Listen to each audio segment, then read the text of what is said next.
ذكورا إناثا والجميع ضيوفون القيادة العربية والحكومية مرحبا بالجميع والحكومية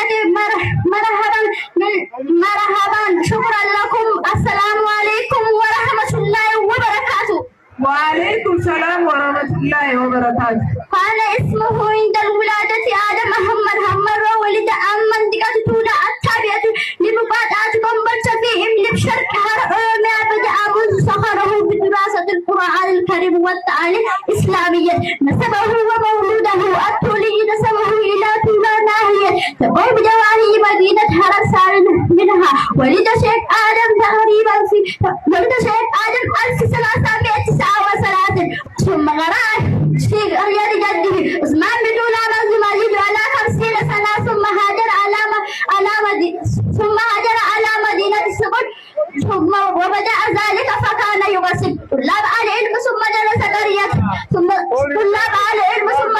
قرية عثمان التي كانت فيه فكان في نشر العلم الشرعي. الشيخ رحمه الله جهود مشكورة موفقة في نشر علم الشرعي. الشيخ رحمه الله جهود مشكورة. قصة الشيخ آدم تولا واستقرر بقية واستقرر. السلام عليكم ورحمة الله وبركاته. ثم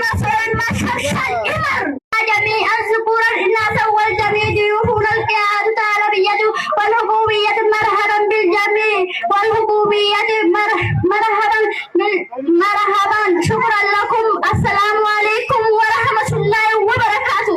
وعليكم السلام ورحمة الله وبركاته. كان اسمه عند الولادة آدم محمد حمر ولد عن منطقة تولى التابعة لمقاطعة قنبلة في إملب شرق ما بدأ منذ صغره بدراسة القرآن الكريم والتعليم الإسلامية.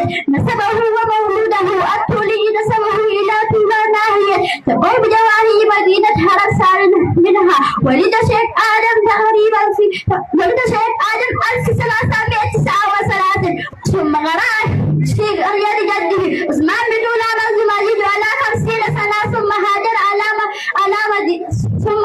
على مدينة السبل ثم وبدأ ذلك فكان يغسل طلاب العلم ثم جلس